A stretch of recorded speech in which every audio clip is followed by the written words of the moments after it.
The night before our engagement party. I can't do this anymore, he whispered. I found out why when I opened. The night before our engagement party, I was buzzing with excitement. Everything was ready, the venue, the food, even my mom's infamous berry tart she only made on special occasions.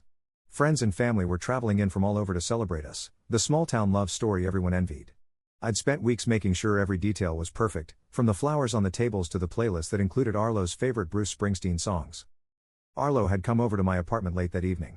He was quiet, almost distant, but I chalked it up to nerves. After all, the next day we'd be one step closer to forever. But as we sat in the dim light of my living room, a tension settled between us that I couldn't ignore. His jaw was clenched, his hands fidgeting on the couch cushions, and he hadn't looked me in the eye since he arrived. "Arlo, are you all right?" I finally asked, breaking the silence. I tried to keep my voice light, even though his mood was making my stomach twist with unease. He hesitated, his fingers tracing the edge of the couch. "Clary. I need to tell you something." I laughed nervously, reaching out to touch his hand. "God, Arlo, you're scaring me. If this is some sort of last-minute prank before the party, I swear I'm going to kill you." He didn't laugh. Instead, he took a deep breath, his face pale, almost as if he'd seen a ghost. When he finally met my gaze, his eyes looked hollow. "I can't do this anymore," he whispered, so quietly I barely heard him. I froze, the words not making sense at first. What do you mean?" I asked, my voice barely a whisper, as if speaking any louder might shatter the thin air between us. He ran a hand through his hair, his fingers tugging at the strands in frustration. "I don't know how to say this. But, Clary, I can't marry you." For a moment, the room seemed to tilt. I was dizzy, struggling to find words, to make sense of what he was saying. My mind raced through every memory, every plan, every promise he'd made. You're breaking up with me?" The words tasted bitter, foreign, as if they belonged to someone else's story. This wasn't supposed to be happening. We were supposed to be celebrating our love, not ending it. He closed his eyes, and I could see his hands trembling. "I'm sorry, Clary. I thought I could. But I can't. I can't do this. I don't know what else to say." "But Arlo." I choked on the words, my voice thick with desperation. "We've built a life together. We've talked about everything, marriage, kids, even that old fixer-upper on Maple Street. You can't just leave." I know, he mumbled, still unable to look at me. "I'm an idiot. I don't deserve you. I'm sorry, Clary. I never wanted to hurt you."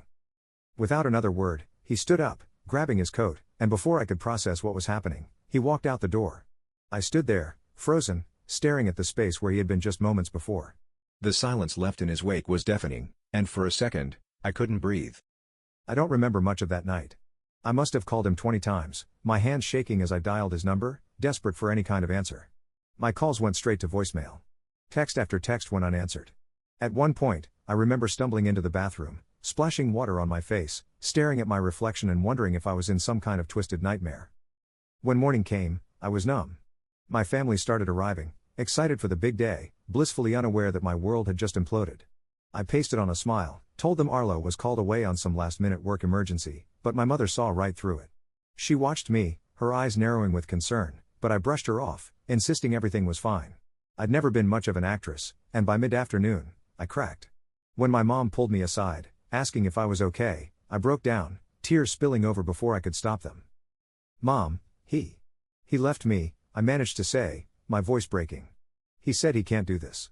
He just walked out." She wrapped her arms around me, her face a mix of shock and rage. "What? Clary, what on earth happened? I thought you two were happy." "I thought so too," I whispered, my voice barely audible. I thought he loved me." My dad, ever the practical man, was livid when he found out. "Well, that's it then," he said, his voice tight with anger. "You don't need a man like that, Clary. He didn't deserve you in the first place." And maybe he was right, but his words didn't dull the pain. I couldn't shake the image of Arlo's face, the way he'd looked at me with that haunting sadness, the way he'd whispered, "I can't do this." For weeks, I was a ghost of myself. The days blurred together as I went through the motions, trying to act like everything was normal. But inside, I was hollow, barely able to get out of bed most mornings. My friends and family rallied around me, but I couldn't bring myself to talk about it. The humiliation was too raw, too unbearable. Then, about a month later, I got a call from Arlo's mother, Margot. She was one of those stoic, no-nonsense women who didn't mince words. I hadn't heard from her since the night Arlo left, but I knew she was just as stunned by his sudden departure as I was. "Clary, she said, her voice calm but tinged with urgency. I think we need to talk. Margot, I don't think. Please, Clary, she interrupted. Meet me at the Willow Tree Cafe at 2. I'll explain everything.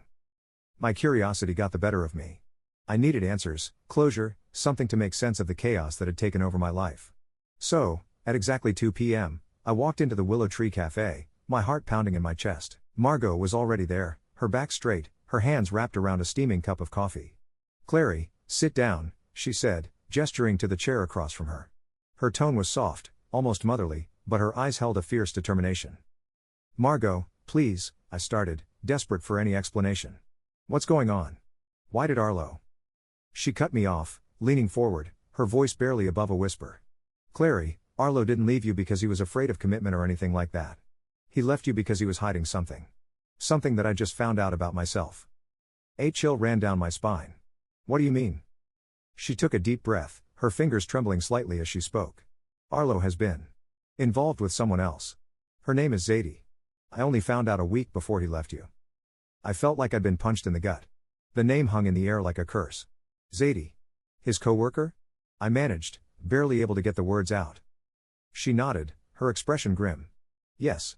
They've been seeing each other for months, Clary. He's been lying to you, to all of us. When I found out, I confronted him, but he swore he'd end it. Clearly, he didn't. The betrayal hit me like a tidal wave, the weight of it pressing down on me until I could barely breathe. My head was spinning, my heart pounding as I struggled to comprehend what she was saying. I don't understand. He said he loved me. He asked me to marry him. Margot's face softened, and for a moment, I thought I saw tears in her eyes. I know, sweetheart. I know. I don't understand it either. I raised him to be better than this. The anger that had been simmering inside me finally bubbled to the surface. So, he was just. What? Stringing me along? Making me plan a life with him while he was sneaking around with someone else? Margot reached across the table, placing her hand over mine. I'm so sorry, Clary. I wish I'd known sooner. If I had, I would have told you. I thought he would. But I was wrong. I pulled my hand away, the pain too raw, too unbearable. I can't believe this. I trusted him, Margot. I gave him everything. She nodded, her face etched with sorrow. I know, Clary. And I want you to know that whatever you need, whatever it takes to get through this, I'm here. You're family to me, no matter what my son has done. I couldn't find the words to respond. Instead, I just sat there, staring at the cup of coffee in front of me, the bitter smell filling the air as the reality of Arlo's betrayal settled over me like a dark cloud. When I finally looked up, Margot was watching me, her eyes filled with a mixture of sadness and regret. What are you going to do now? She asked softly. I took a shaky breath, my mind racing with 1,000 different thoughts. I don't know, Margot. I really don't know. We sat in silence for a long time, the weight of the betrayal hanging heavy between us. And in that silence, I felt something shift inside me, a cold resolve settling in my heart. Arlo had taken everything from me, my trust, my dreams, my future. And I wasn't sure I'd ever be able to forgive him for that. After that meeting with Margot, I was numb. The next few days blurred together in a fog of disbelief and anger. My friends and family kept checking in, but I brushed them off, still too stunned to process what I'd learned. Each time I thought about Arlo and Zadie, a fresh wave of betrayal hit me. How could he? How could the man I loved, the one who looked me in the eyes and asked me to be his wife, do something so heartless? But eventually, that numbness gave way to a fire. The sadness burned off, leaving something new, anger. Pure, focused anger. I wasn't going to sit in my apartment, crying over a man who clearly had no respect for me. No, I was going to make sure he regretted ever thinking he could use me like that. I wasn't sure exactly how I'd get my revenge, but the plan started to form one night when I was lying awake, replaying every lie, every deception. By the time morning came, I had a pretty good idea of how I was going to make him pay. First, I reached out to Zadie. Her work email wasn't hard to find, Arlo had mentioned it a few times in passing when he talked about late-night work meetings.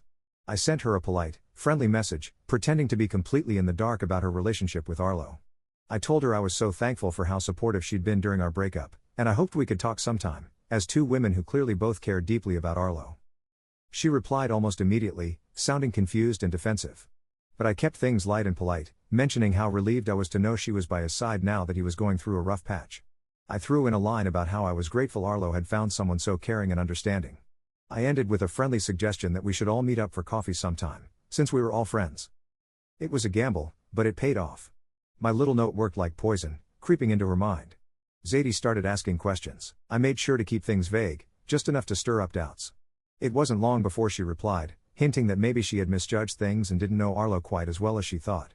I smiled as I typed my response, saying I completely understood. It was so easy to miss the little lies when you're blinded by love.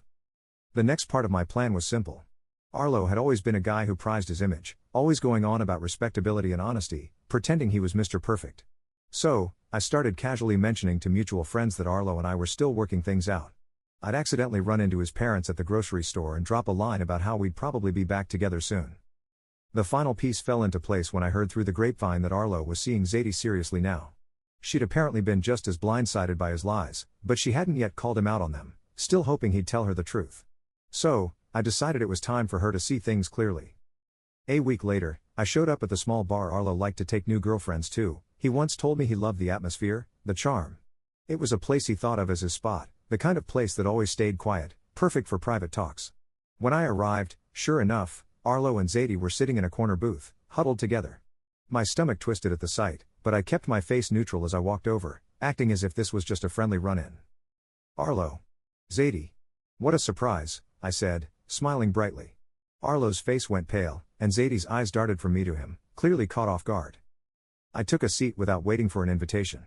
I was just thinking about the last time we were all together, Arlo, I said sweetly. Remember?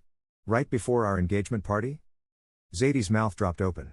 I could see her piecing things together, the doubt in her eyes turning to rage. Arlo stammered, trying to cut me off, but I just kept going. Arlo, why don't you tell Zadie about the cottage on Maple Street? I asked, tilting my head innocently. You know, the one you wanted to fix up for us? Arlo's face was beet red, and Zadie's expression turned icy. She folded her arms, giving him a look that could slice steel. Care to explain, Arlo? She said, her voice so cold it made my skin prickle. Arlo tried to stammer some excuse, but I didn't give him the chance. I pulled out my phone and opened the gallery, scrolling through photos of the two of us together from happier times, vacations, date nights, family gatherings. Funny thing is, Zadie, he was still with me when you two started up, I said, holding up a photo of us from a few months before the breakup. I wonder how many other women he's been working things out with? That was all it took. Zadie was livid, finally realizing just how thoroughly he'd been playing both of us. She turned on him, and in the middle of the bar, she let him have it. You think I'm just some idiot who'd sit around while you lied to me? She spat. You're pathetic, Arlo. Absolutely pathetic. People started turning to look, and Arlo's face turned from red to pale white. He tried to shush her, to get her to calm down, but she was done listening. I didn't stay to hear the rest, but as I walked out, I heard her voice ring out one last time, furious and clear. Enjoy being alone, Arlo. The fallout from that night was deliciously sweet. Arlo's image was shattered. Word spread quickly around town, and suddenly everyone knew what he'd done. His friends started distancing themselves, his family was humiliated, and Zadie? Well, she dumped him on the spot, leaving him to pick up the pieces alone. I never heard from Arlo again, but every so often, I'd catch wind of how he was struggling, people calling him out for his lies, the way he'd treated me, Zadie, and probably others. His reputation was in shambles, and the life he'd so carefully built was falling apart, piece by piece. As for me? I moved on. I took all that anger and turned it into something good. I built a new life for myself, one that didn't include Arlo or anyone else who'd let me down. And every time I passed by the places we used to go, or ran into people who used to know us as a couple, I felt a strange sense of satisfaction. He thought he could use me, lie to me, break my heart, and get away with it. But he didn't. In the end, he lost everything, and I gained something far more valuable than revenge. I gained myself back.